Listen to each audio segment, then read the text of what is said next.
So for those of you college students out there in the world, unfortunately, Gabby is the only one here this morning, so she's going to have to answer all the questions. So y'all don't be too hard on her. So last week, we continued our discussion of Romans chapter 7. We're doing so that we can get a clear understanding of the fact that sin does not have to control us. And I don't know about you all, but this has been a wonderful study just to confirm that sin does not have to control us. And again, we're not going to do a whole lot of reviewing, but if you go back to Romans chapter 6, you remember where it talked about that we shouldn't yield our members as instruments of unrighteousness, right?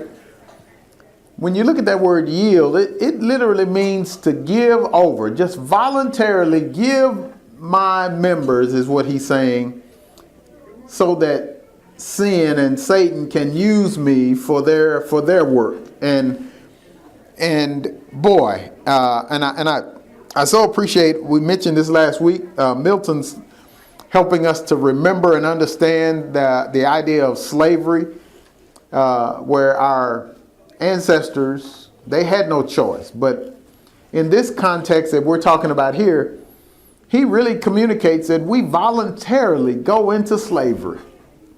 And boy, we just must not do that. And that's what he's pleading. That's why he says, "Know ye not, brethren?" You know, come on now, y'all got to know this, right? He starts chapter 7 and verse 1 saying, "Know ye not, brethren? For I speak to them that know the law, how that the law hath dominion over a man as long as he lives." Right. So we talked about that. He helps us to understand that when a woman is married and her husband lives, she's bound to him as long as he lives. But if he's dead, then she's free. Okay. And if we miss the connection with the idea of us being dead to sin, right, that means we're free. That one that was holding us is dead. And so we ought to be free. We should be free of his hold, his grasp, right? And so in verse 6 he says, verse 5 says, "For when we were in the flesh, the motions of sin which were by the law did work in our members to bring forth fruit unto death." We talked last week about the fruit. And I think we helped everyone to understand that we get fruit on both sides. Whether we are doing God's work, we get fruit, or whether we're on Satan and working unrighteousness, there is fruit, right?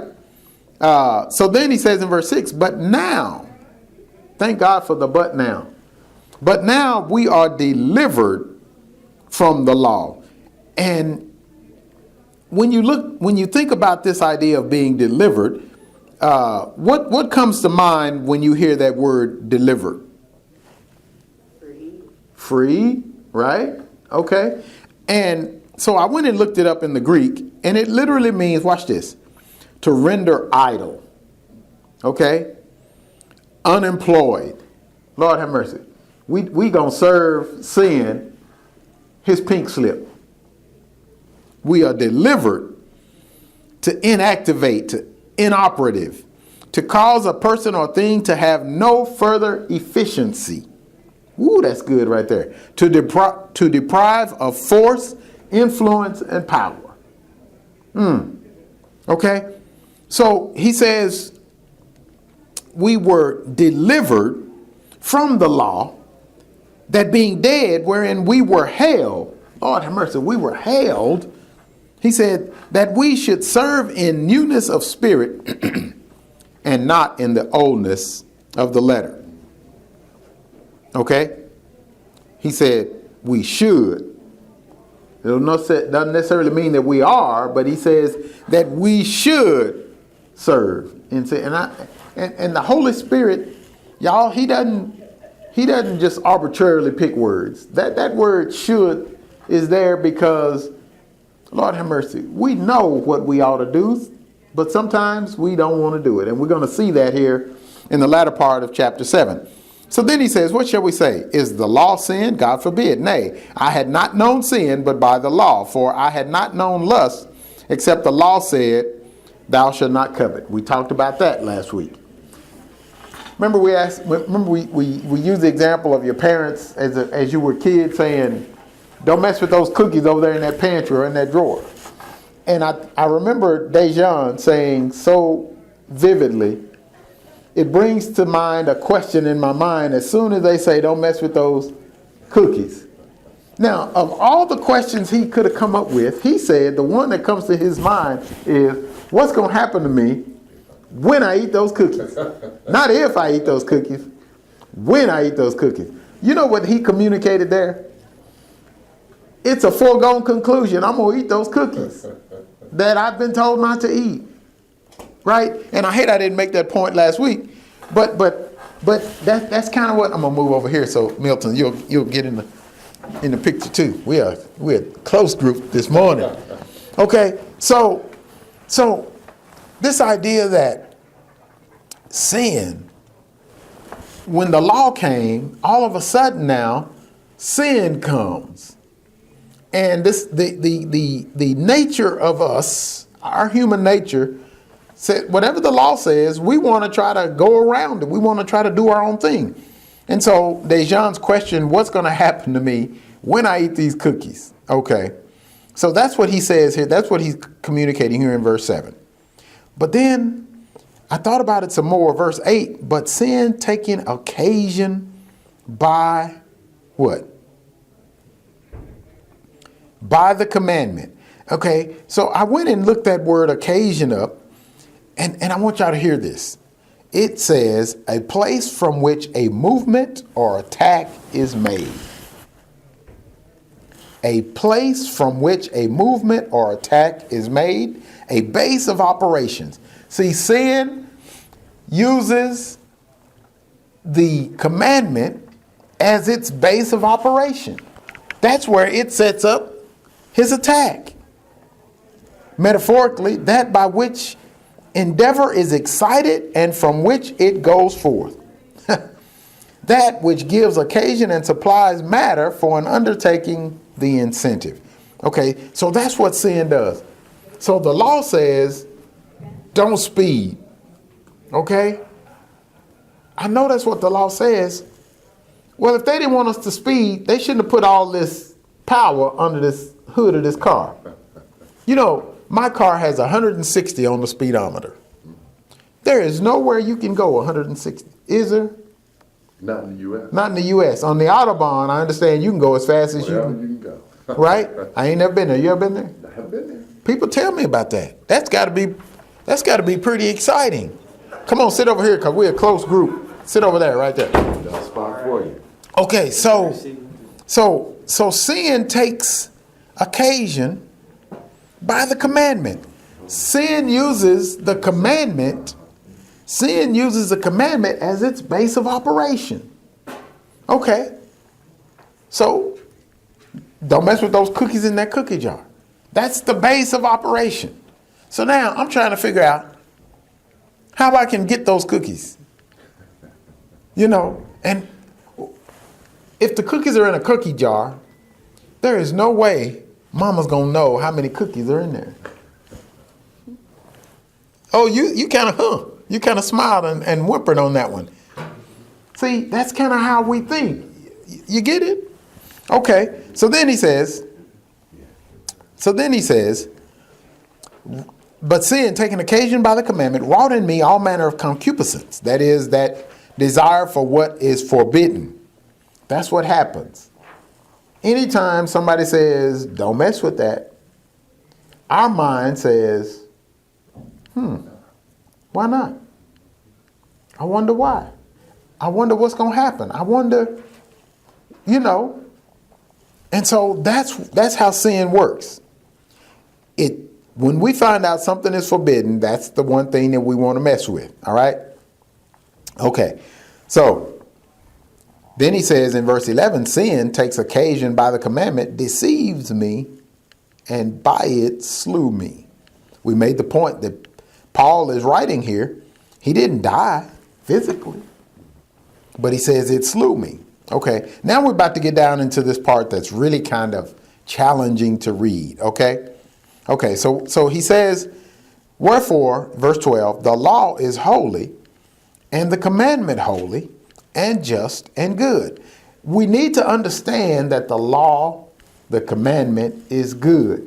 Even though he said, sin uses the commandment against me, right? Sin uses the commandment to set up its operation so that he can do his dirty work.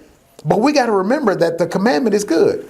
Now let's pause real quick and make sure we understand and can agree that the law is good. Okay? Remember we said last week, if there were no speed limit, we could go as fast as we wanted. If there was no law that said you have to stop whenever that light is red, we could go and keep going, couldn't we? Now, okay, is that law bad? About the red light, is that a bad law? When is it bad? When is the red light law bad? When it stops me from going. When it stops me from going. When I want to go. When I want to go. When I'm late. You know what I mean? Okay. But when is it good? When it stops the other traffic from going when I'm coming. When I'm allowed to go, the red light law is good. Okay? The speeding law is good. Okay? If we can understand that in the physical realm, let's see if we can apply that to the spiritual. God has said and given us some laws and commandments. Are God's laws good? Of course, we're going to say that in the Bible class here. Right? Dennis, we're going to say the law of God, the commandments that God has given us, we're going to say they're good. Yeah. Because we're in this room. Well, we should say it outside the room. We should say it outside the room. Mm-hmm. Okay? But you do know that the way we say things is not always by words, right? Mm-hmm. We acknowledge God's law is good by our actions, right? Okay. But do we ever by our actions communicate that the law of God is not good?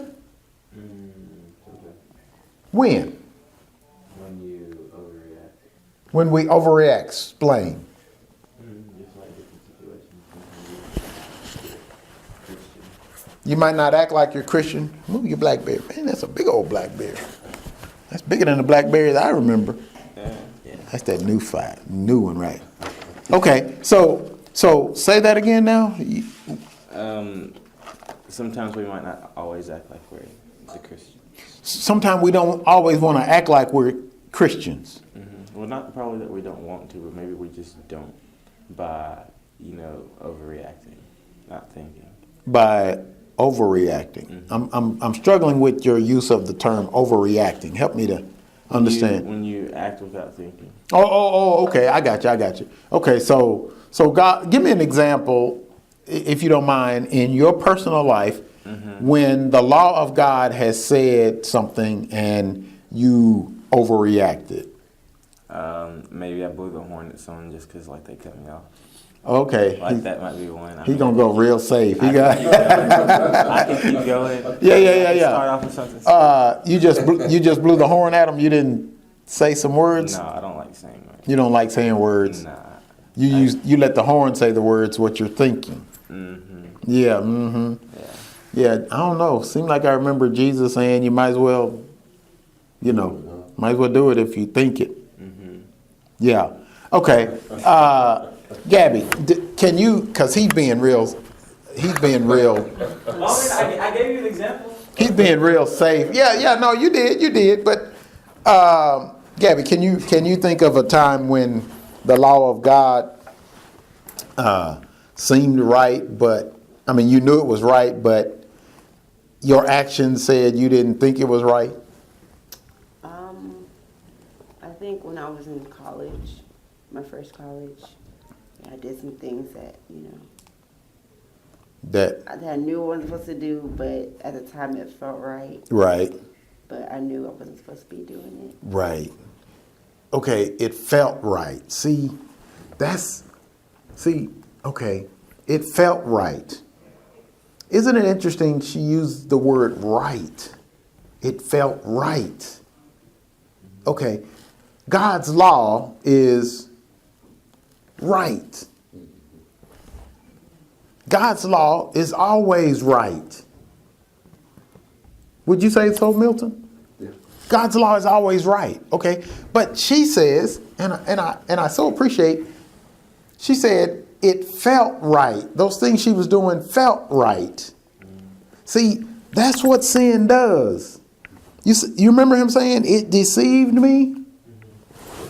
See, we can, okay. Some streets that I'm driving on, the speed limit says 35, and I'm like, this can't be right. All these lanes, why in the world would we have to go 35 on this with we got 3 lanes on each side. They just haven't changed it to the right side. Oh, see, there you go. There you go. Right. See, you see what we do? You see what our mind does? That's what he's talking about here, right? Okay, watch this. Okay, so we know the commandment is holy and just and good. That's verse 12. Was then that which is good made death unto me? God forbid. But sin, that it might appear sin, working death in me, by that which is good, that sin by the commandment might become exceeding sinful. See, God wants us to know what's not right for us. That's why the commandment is there in the first place. And I can't tell y'all how many times in my life it has been proven that God always knows what's best. I didn't like it. Okay, watch this. Verse 14. For we know that the law is spiritual, but I am carnal, sold under sin. That idea of being sold under sin takes us right back to that idea of slavery. Do y'all make that connection? See, remember when they would bring those captives over, and then when they got to the U.S. or got to Cuba, because there's a lot of African American descendants in those countries too. All right, what they would do is y'all seen the movies and stuff and the pictures, they would take them to the center of town and they would do what? Sell them. That's what he's talking about here. Now, look, sold under sin. Under being the control nature. Sold under sin. Okay, and watch how this works. Verse 15, here's where it gets real kind of difficult to read. For that which I do, I allow not. For what I would, that do I not. But what I hate, that do I. Do you have the NIV? I can put it on here.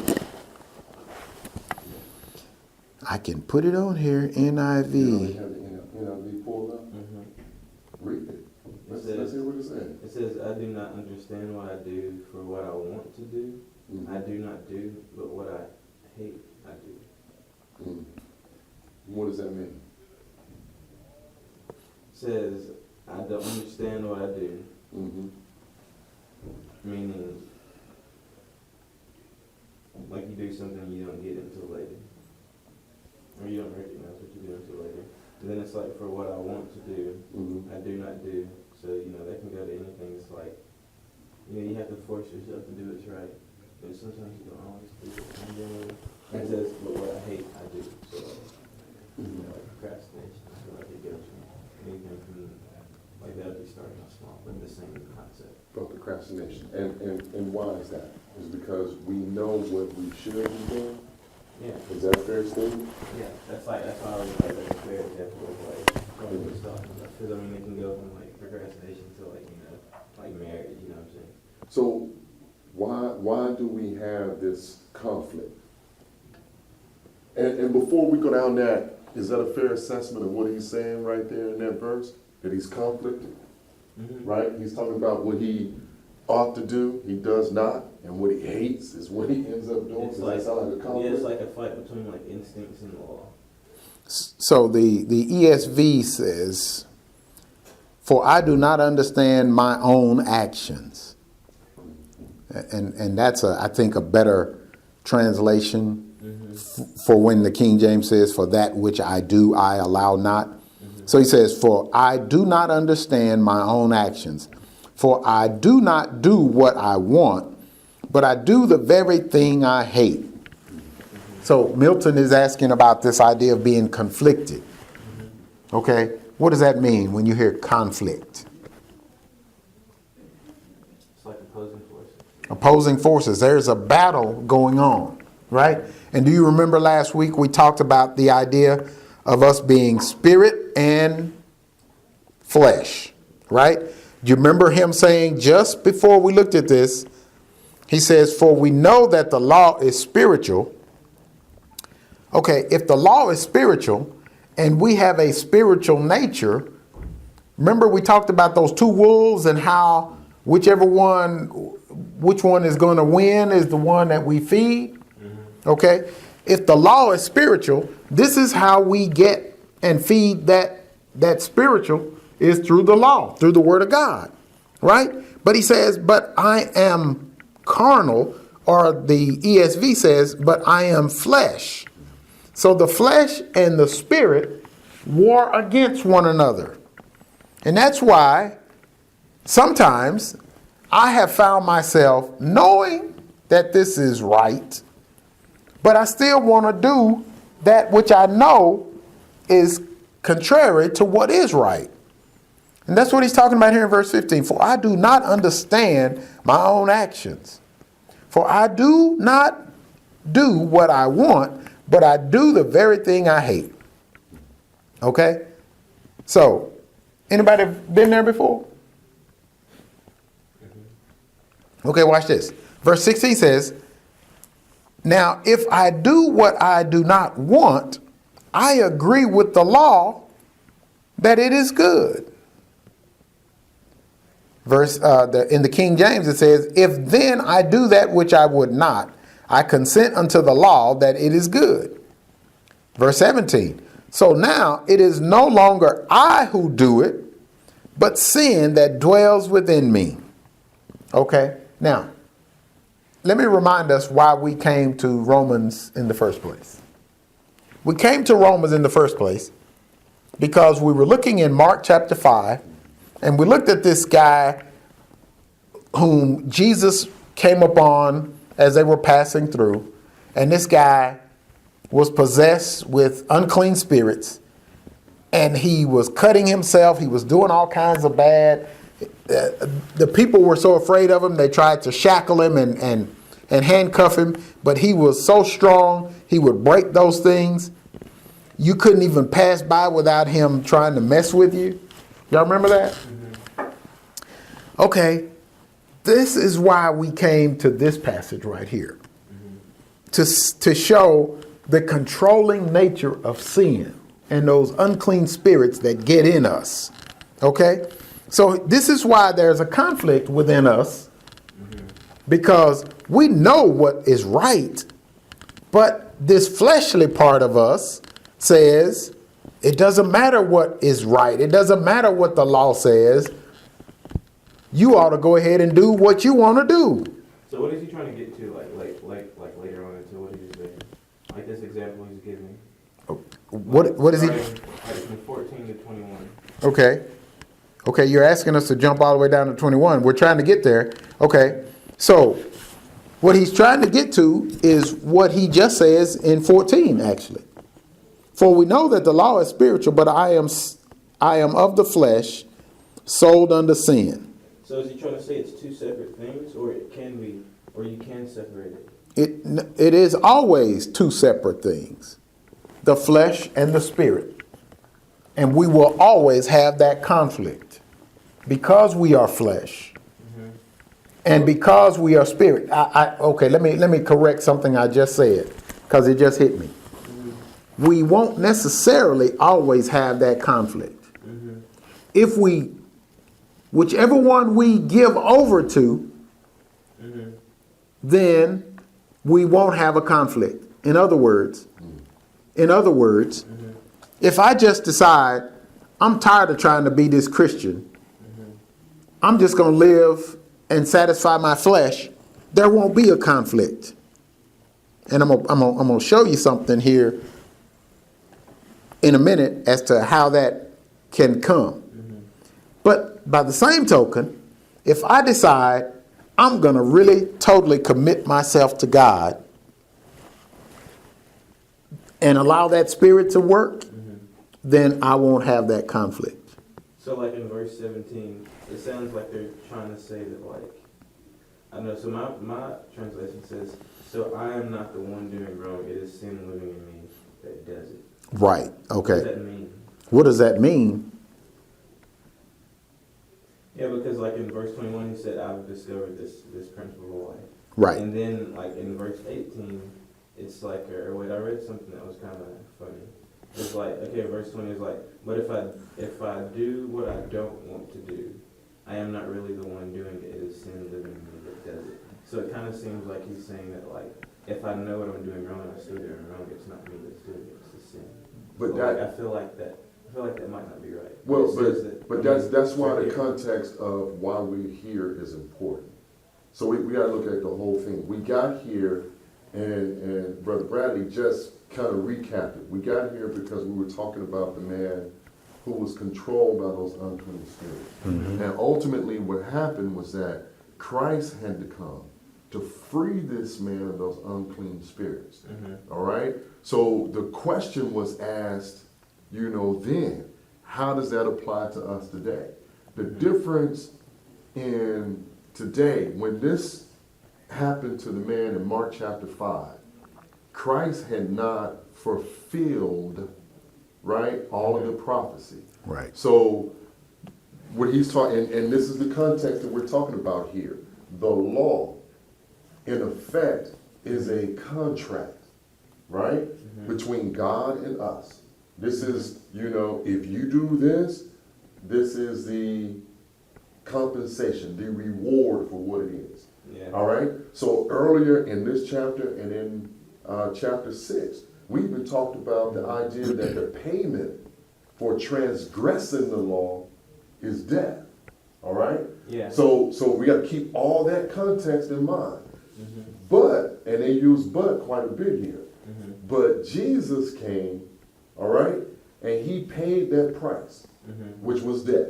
Yeah, for forgiveness of sin. So when he did that, we became free from the law that we were transgressing. All right?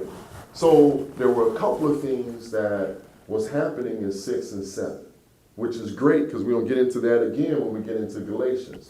But he's talking about the idea, okay, we're under grace, but just because we're under grace, don't just think you just get buck wild, all right? So that's when he starts talking about the difference between, even though the law is good, we have grace, so we have an opportunity to get out from under sin, but he's also stressing the fact that we have control over sin. So we volunteer ourselves for this, where the man, all the way back to the man in Mark chapter 5, who did not have that control. He did not have that opportunity in his time to overcome sin. But even for us now, just like then, it was Jesus who was the key for us getting free from that. So is it the control that's trying to, like, so is it the fact of control that leads to, like, the forgiveness of sin? Like, to be in control if you're not in control? So- I feel like that's kind of like what they're getting to here is, like, I guess, like, acknowledging it. 'Cause if you don't acknowledge it, like, Acknowledging what, though? acknowledging the sin. Acknowledging that we all sin? Yeah, well, I mean, like, even this person talking about himself, he's going in between, like, he acknowledges what he does is wrong, and therefore, that means that it's not him. Okay. It's the sin living in him that's doing it and not him, because he acknowledges what he's doing. Right. Because Okay. he knows it's not what he wants, Right. So which is weird. Legion had no control. right? But he knew what He had no choice, right? Okay, now we in Mark chapter 5 we see, and it's beautiful the way the Holy Spirit works, because in Mark chapter 5 our first glimpse of Legion is totally out of control. He's naked, he's cutting himself, he's vicious, he's nasty, he's living in the tombs. Nobody wants to live in the tombs, in the graveyard. Okay, this man is okay, but okay, that's the first glimpse that we see of him. Jesus comes by. He spent some time with Legion. He is the one who frees the man of the Legion, right? Jesus is the one who does that. Keep that in mind, because we're going to see something here in a minute. Okay, Jesus frees him. Did you hear me use the word free? Again, the idea of being controlled, being being enslaved. Jesus frees him. And then when Jesus frees him, what glimpse do we see what picture do we see of that man at that point? Do y'all remember? He was in his right mind. He was clothed. He was sitting at the feet of Jesus. Okay? Now, you might have missed that, but in their time, the position of sitting at someone's feet is that you are being instructed by them. Okay, now watch this. The connection is all in here, right? How do we get free from sin controlling us? Through the Word of God. Okay, now, see, okay, now, you've got an interesting approach. You're sitting there and you're saying 14 and then you jump down to 21 and then you jump back up. Let's keep it all in context. Okay, so let's read it all the way through and see if we can get this. Okay, I'm going to read from the ESV. Verse 14, for we know that the law is spiritual, but I am of the flesh, sold unto sin. For I do not understand my own actions, for I do not do what I want, but I do the very thing I hate. Pause right there. I don't do the thing that I want.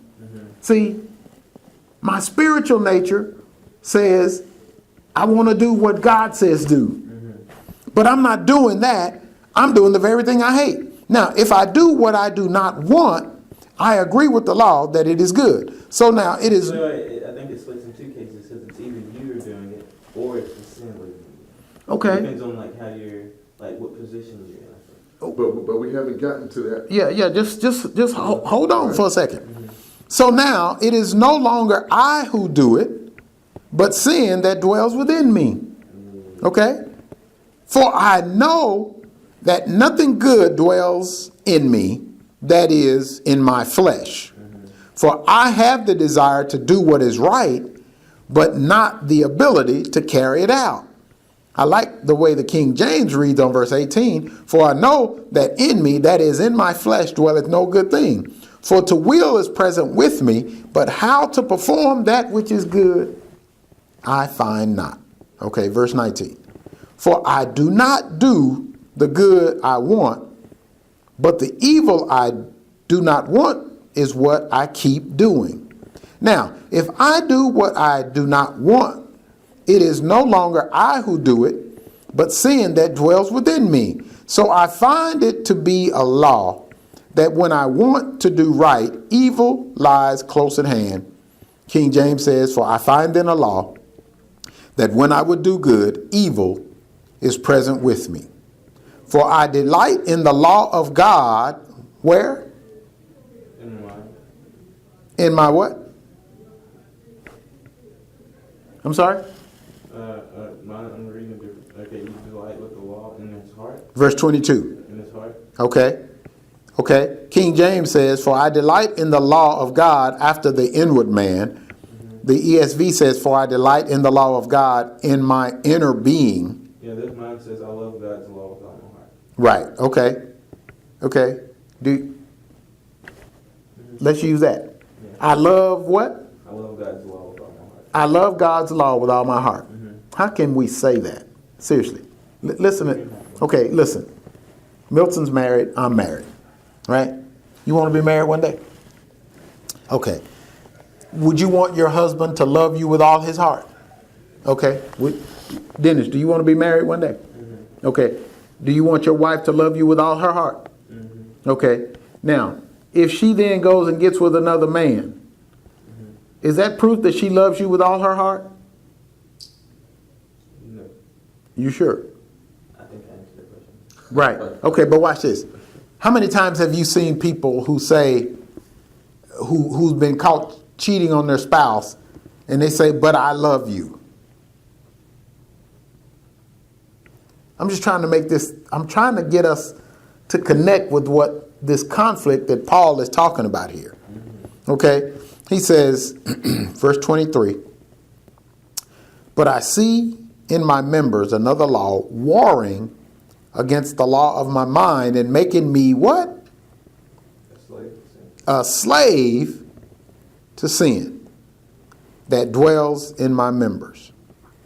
Remember we said a couple of weeks ago, we are going to be a slave to somebody.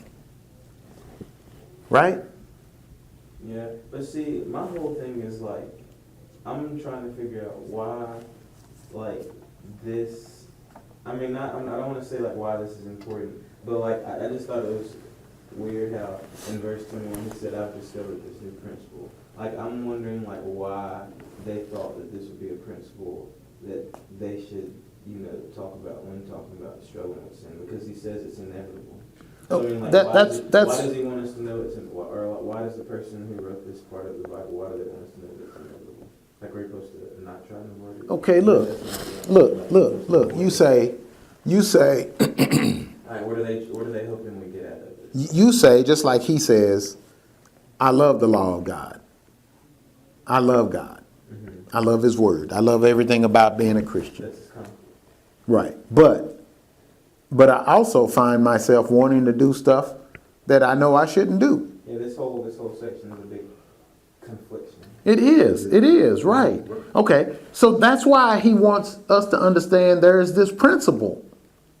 What is a principle? When you think of a principle, what comes to mind? A guideline, a rule. A rule. That means this is kind of always the way it is. Okay? So he wants us to understand, look, you can obey the gospel, you can become a child of God. Nobody was as committed to God as Paul was. Really, if you look at his life, he was always committed to God. That's why he was killing people, because he was committed to the law. And nobody was in a better position to write this than Paul.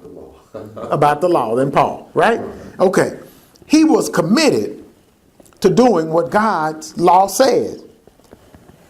He was confused about what it meant because he had been so indoctrinated by the teaching of the Pharisees. He even says, I was a Pharisee among Pharisees, right? Okay. So he loved the law of God from our first introduction of him as Saul. When Jesus, on the road to Damascus, knocked him off his horse, blinded him, and all that kind of stuff, and then he was made to understand how wrong he was, he took that same passion, that same commitment that he had when he was a Pharisee. Now he's a Christian. And the Pharisees were the one who crucified Christ. But still, what does that say about him trying to avoid sin? But hold on. Is that what he's trying to do? Well, no, hold on, because you got to remember what we're trying to do, or what we need to do is this class, and the reason that we're doing Bible study, period, is to help us apply this to our own lives.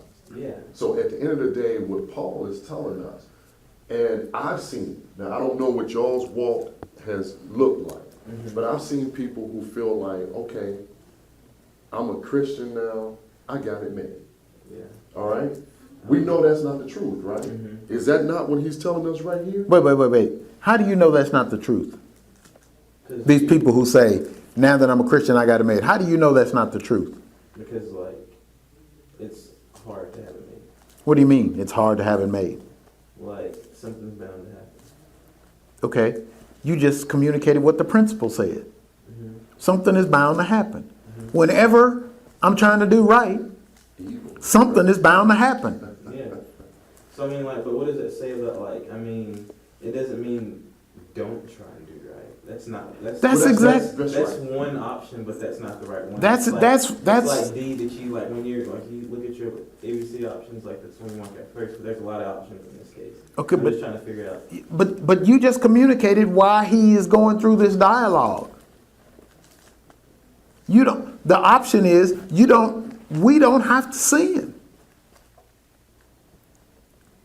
That's the It's first. inevitable. It's inevitable. No. didn't He say said. sin was inevitable. He said, I find in a law that when I would do good, evil is present with me. Now pause right there. In those instances and occasions where you have been tempted yourself, okay, tell me what process you went through The process I went through. when you were tempted. When I was tempted, before I was tempted, I knew it was wrong. Okay. So before you were tempted, you knew it was wrong. How did you know it was wrong? Because just like instincts, like I knew it was right. Wait, you said before I was tempted, I knew it was wrong. Now you just said I knew it was right. What was right? Like I knew, like if I know something's wrong, it's because I know it's right. Like I know stealing is wrong because you shouldn't steal. Okay, how do you know stealing is wrong? Because like it's just like an instinct. Like you don't take stuff. Okay, Like you just know that it's a law. It's a principle. okay, where'd that law come from? I mean, it's a commandment actually. Ah, okay, but see, Yeah. you just said it's an instinct. Yeah. And now you're saying, oh, but it's a commandment. Well, see, I had this talk with someone the other day. Like, a lot of people think, like, well, you don't. Someone tried to tell me you don't have to be a Christian to know, like, what's right, and what's wrong. And I was like, well, no, it comes from like the basic laws. It's like the fundamental laws of like living, like thou shalt not steal. Like, Right. That's where that comes from. It And I doesn't do come agree from. with that statement. You Yeah. don't have to be a Christian to know. Right. Yeah. Exactly. Okay. Yeah, But let's right go and back. wrong comes from like the original commandments. Okay. And, like, So everything okay. else. So let's go back. You said when you were tempted, you knew it was wrong. Okay. Now. Okay. So then tell me again. Let's finish the process. So you were tempted. You knew it was wrong. So tell me what else happened in the process. In the process, I mean, you have to make a decision. Okay. Right. Okay. So you know. So you see something and you want to do it, but you know it's wrong. So then you say you have to make a decision. Okay. How do you decide? How do you decide? Yes. It's kind of like you just go with your. It's not really a decision. It's kind of like you just. It's like an impulse, I guess you'd say. Like you don't. I don't think you really make the decision. I think you just decide to do something.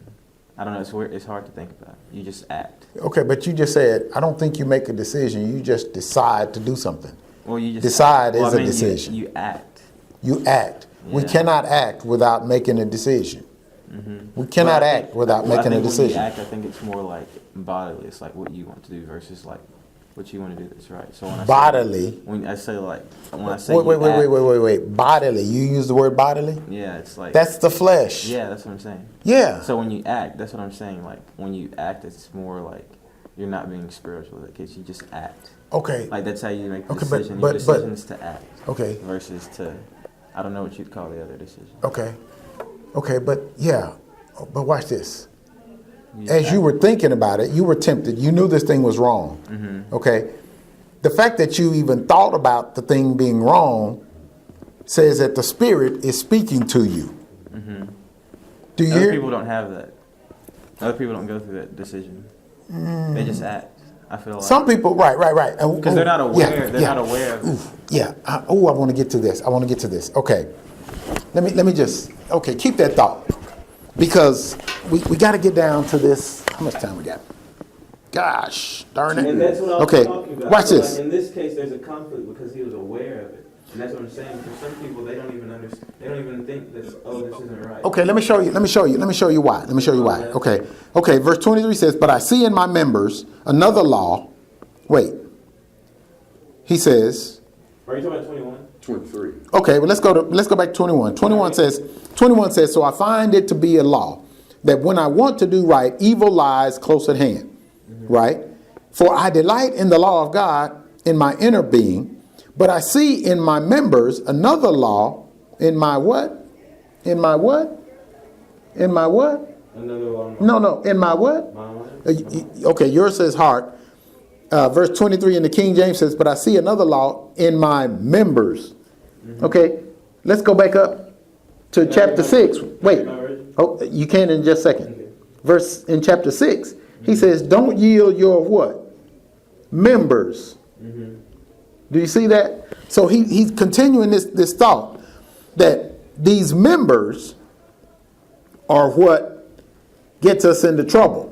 Because we give those over to sin. Okay, read your version. Verse 23. Mine says, I have discovered this principle of life, that when I want to do what is right, I inevitably do what is wrong. I love God's law with all my heart, but there's another power within me that is at war with my mind. This power makes me a slave to sin that is still within me. That's what we've been talking about. Okay? But you don't have to give over to sin. Watch this. Wretched man that I am. Verse 24. Who shall deliver me? There's that word deliver again, Gabby.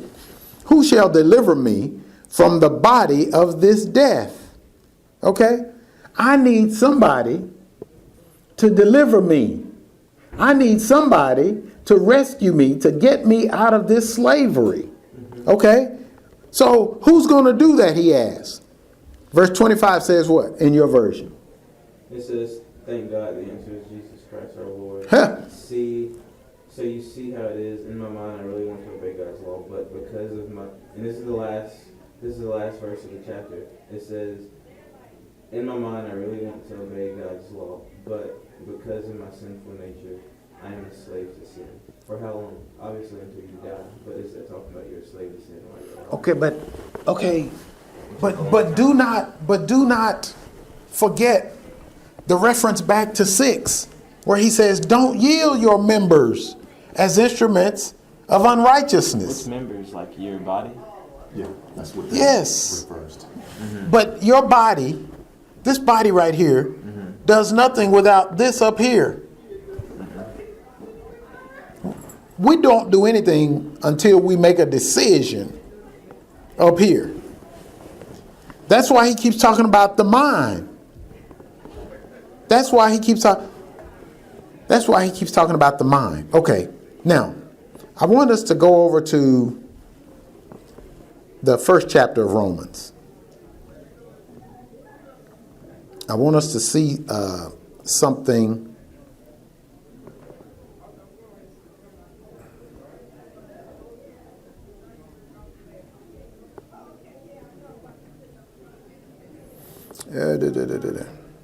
Yeah. Okay, so when we go back over to chapter 1, remember the whole premise is that sin does not have to control us. Okay, what Romans 6 and what Romans 7 does is show us, even though Romans 7 ends with this conflict, what he has already laid down is still true. Sin does not have to control us. Remember he says sin shall not have dominion over you? It doesn't have to have dominion over you.